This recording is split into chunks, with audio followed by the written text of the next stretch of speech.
오늘 본문은 특정한 몇 가지 주제로 묻기 힘들 정도로 다양한 교훈들을 주고 있습니다.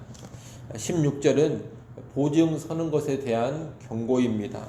타인을 위하여 보증 선자의 옷을 취하라. 외인들을 위하여 보증 선자는 그의 몸을 볼모 잡을지니라. 이렇게 되어 있습니다. 여기 나오는 타인이나 외인은 모두 이방인, 외국인을 가리키는 단어입니다. 16절 말씀은 낯선 이방인을 위해 보증 서는 사람이 있다면 채권자는 그의 옷을 담보로 잡고 그의 몸을 볼모로 잡으라는 겁니다. 달리 말하면 낯선 이방인을 위해 보증 서는 사람은 자기 옷과 몸을 붙들릴 각오를 해야 한다는 겁니다. 이 말씀의 의미는 잘 알지도 못하는 사람을 위해 보증 서는 것은 그만큼 위험한 일이기 때문에 하지 말라는 겁니다. 보증 자체가 불안한 일입니다. 그런데 친척이나 친구도 아닌 낯선 이방인을 위해 보증 서는 것은 심히 어리석은 일이요. 그로 인해 큰 곤란을 겪을 수 있습니다. 지혜자는 이것을 알고 결코 경솔한 보증, 특히 잘 알지 못하는 사람을 위한 보증을 서지 않는 겁니다. 17절 말씀은 부당한 이익을 좋아하지 말라는 권면입니다. 속이고 취한 식물이 나오는데 속이고 취한 식물이란 거짓과 사기로 얻은 불의의 이득을 의미합니다. 그런 불의의 이득은 순간적으로 기쁨을 줄지 모르지만 반드시 쓰디쓴 대가를 치르게 됩니다. 지혜자는 이것을 알고 불의한 이익을 추구하지 않는 겁니다. 18절은 지혜로운 조언의 중요성을 가르칩니다. 경영은 의논을 통해서 견고해집니다. 그리고 전쟁은 지략으로 수행해야 합니다. 무슨 일을 하든지 간에 다른 사람의 조언과 의견을 듣고 섬세한 지침을 세워 신중하게 시행을 하라는 겁니다. 자기만의 생각으로 섣불리 결정하고 추진하는 일들은 실패하기 쉽습니다. 지혜자는 이것을 알고 다른 사람의 의견을 충분히 들으면서 신중하게 일을 진행하는 겁니다. 19절은 험담하여 뒷공론을 일삼는 사람을 경계하라는 말씀입니다. 19절에서 한담하는 자란 남을 비방하고 중상모략하는 자를 가리킵니다. 그런 자와 함께 하다가는 함께 죄를 지을 수가 있고 내 비밀이 다 누설되면서 나 또한 비방과 험담의 대상이 될 수 있습니다. 그러니 그런 사람과는 거리를 두는 것이 지혜입니다. 20절과 21절은 부모와 연관된 교훈인데 자기 부모를 저주하는 자는 그의 등불이 흑암 중에 꺼진다고 합니다. 죽는다는 뜻입니다. 자신에게 생명을 준 부모를 저주하는 자는 그의 생명이 꺼지는 그런 형벌을 받게 되는 겁니다. 21절에서는 부모로부터 물려받는 유산에 관한 교훈입니다.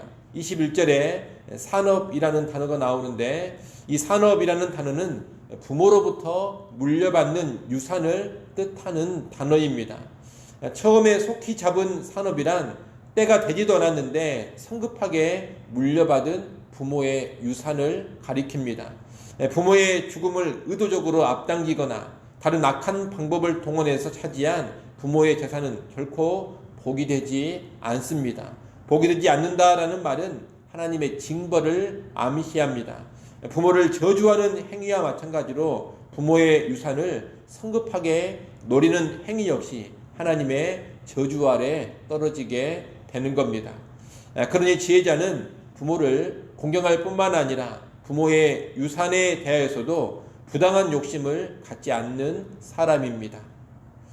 22절로 25절은 하나님과 연관된 여러 권면들인데 먼저 22절은 사적으로 보복하려고 하지 말고 하나님께 맡기라는 권면입니다. 하나님께서는 억울하게 악을 당하는 것을 간과하지 아니하시고 불의한 악인을 반드시 벌하십니다. 사법제도를 통해서든 직접적으로 벌하시든 아니면 최후 심판의 자리에서든 하나님은 악인을 준엄하게 벌하십니다. 여하튼 악을 심판하신다는 겁니다. 그러니 이런 하나님의 공의와 주권적인 섭리를 신뢰하고서 악으로 악을 갚지 말고 악을 갚는 일을 하나님께 맡기라는 겁니다. 23절은 하나님께서 불공정한 거래를 미워하시니 정직하게 거래하라는 권면입니다. 이익을 위해서 거짓과 불의를 동원하는 것은 여호와께서 미워하시는 일입니다. 여호와의 미움을 받고서 제대로 살 수 있는 사람은 없습니다. 여호와의 미움을 받는 것은 아주 커다란 저주입니다. 그러니 큰 두려움 가운데 속임과 술수를 철저히 멀리하는 삶을 살아야 하는 겁니다. 24절은 인간의 한계를 알고 여호와를 의지하라는 권면입니다. 젊은 사람들은 인생이 자기 뜻대로 이루어진다고 생각하지만 연륜이 깊어지면 인생이 자기 손에 달리지 않았다라는 것을 알게 됩니다.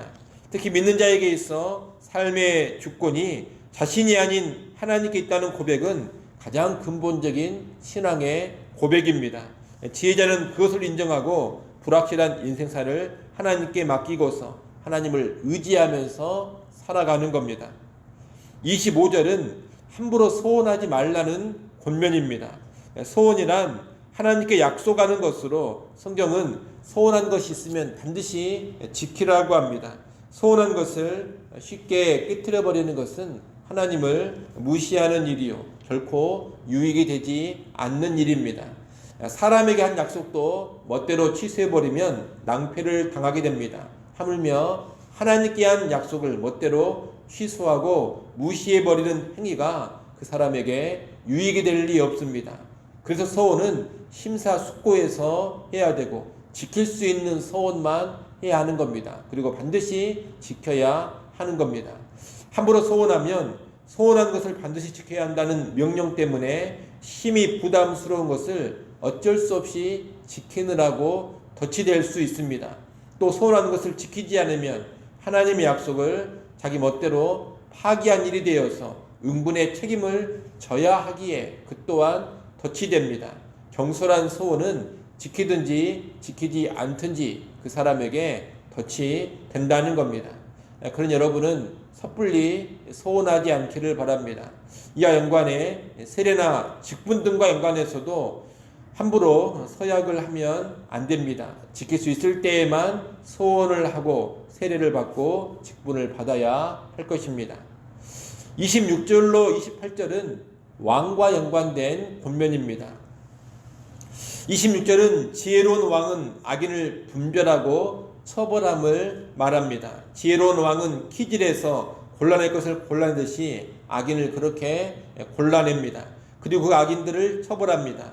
타작하는 바퀴를 그들 위에 굴린다는 것은 악인들을 엄히 처벌하는 왕의 모습을 말하는 것입니다. 지혜로운 왕은 이렇게 악인을 정확히 분별해서 확실하게 심판합니다. 한마디로 공의를 굳건하게 세우는 왕이 지혜로운 왕입니다. 27절은 사람의 영혼이 여호와의 등불이어서 사람의 깊은 속을 살핀다고 합니다. 이 말은 사람의 영혼이 하나님의 등불과 같아서 그 영혼을 통해 스스로를 깊이 살필 수 있다는 뜻입니다.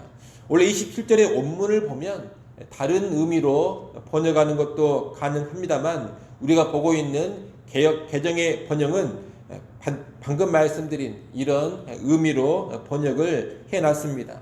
사람의 영혼이 하나님의 등불과 같아서 그 영혼을 통해 스스로를 깊이 살필 수 있다, 이런 식으로 번역을 해놓은 겁니다.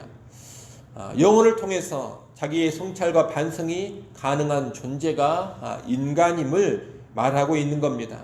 왕은 이러한 영혼의 기능을 잘 활용해야 합니다. 영혼으로 하나님과 교제하는 가운데 자기의 깊은 속을 살피고 성찰해서 늘 바른 길, 의의 길로 가도록 해야 하는 겁니다. 28절은 인자와 진리로 왕권이 견고해짐을 뜻합니다. 인자란 백성을 사랑하고 위하는 사랑의 성품을 말합니다. 그리고 진리란 악과 거짓을 미워하는 공의의 성품을 말합니다. 왕은 이 인자와 진리, 다시 말하면 사랑과 공의를 통하여서 자기의 왕위를 견고하게 하는 겁니다. 왕에 대한 이상의 권면들은 오늘날 지도자들이 가져야 될 덕목이기도 합니다. 지도자는 늘 자기의 내면을 성찰해야 합니다. 자기의 깊은 속을 면밀히 살피면서 하나님 앞에 그릇된 것을 제거하고 그 중심이 바로 서도록 해야 합니다. 그 가운데 인자와 진리, 사랑과 공의가 균형을 잘 이루도록 다스려 가야 합니다. 그럴 때 좋은 지도자가 되는 것이고 지혜로운 지도자가 되는 겁니다. 29절은 인생의 각각의 시기마다 누릴 수 있는 기쁨과 아름다움이 있음을 알려줍니다. 29절 말씀을 같이 한번 읽어보겠습니다. 젊은 자의 영화는 그의 힘이요 늙은 자의 아름다움은 백발이니라. 아멘. 보통 젊음은 좋은 것이고 늙음은 나쁜 것이다, 이런 인식을 합니다. 하지만 성경적으로 보자면 그렇지 않습니다. 인생의 각 과정에는 그때마다 누릴 수 있는 기쁨이 있고 아름다움이 있는 겁니다. 젊을 때는 힘이 자랑거리요 기쁨이 됩니다. 넘치는 힘과 열정으로 새로운 시도와 모험을 하고 지치지 않는 체력으로 젊음, 청춘을 즐길 수가 있습니다. 나이가 들어서는 백발이 아름다운 것입니다. 백발이라는 것은 삶의 경험과 연륜이 그 사람에게 쌓였음을 의미합니다. 노년에는 그런 경험과 연륜으로 지혜롭게 살아가면서 많은 사람들에게 선한 영향력을 끼칠 수가 있는 겁니다. 그러니 젊은이는 젊은이의 장점을 감사함으로 누려가는 것이고 늙은이는 늙은이의 장점을 감사함으로 누려가는 것입니다. 그렇게 살아가는 것이 지혜입니다. 여러분, 젊을 때는 젊음을 즐겁게 누리시고 늙어서는 늙음의 유익을 또한 풍성하게 누려가십시오. 그런 지혜자의 삶을 여러분이 사시기 바랍니다. 마지막 30절은 엄한 훈육의 유익을 말하고 있습니다. 30절 말씀을 우리 같이 한번 읽어보겠습니다. 상하게 때리는 것이 악을 없이 하나니 매는 사람 속에 깊이 들어가느니라. 아멘. 훈육이라는 것은 결코 분노에 붙들려 사면 안 됩니다. 그것은 자문이 여러 번 경계하는 겁니다. 그러니 분노나 홧김에 자녀를 체벌하고 과하고 부당한 벌을 주는 것은 지극히 어리석은 부모의 행태입니다. 훈육이라는 것은 물론 엄할 때는 엄해야 합니다. 엄격해야 할 때 엄격하지 않으면 훈육이라는 것이 무기력해져 버립니다. 특히 악을 행하고 명백한 죄를 지었을 때는 엄히 꾸짖고 징계도 해야 합니다. 그렇게 하지 않으면 악이나 못된 습성이 제거되지 않습니다. 엄할 때 엄해야 하는 것은 진정한 사랑과 책임감의 한 모습입니다. 그러나 결코 분노에 붙들리지는 말라는 겁니다. 엄히 훈육할 때는 엄하게 훈육하되 분노에 붙들리지 않는 것, 여러분, 이것이 지혜로운 훈육입니다. 이를 아시고 이런 지혜로운 훈육하는 그런 지혜자들 될 수 있기를 간절히 바랍니다. 기도하겠습니다.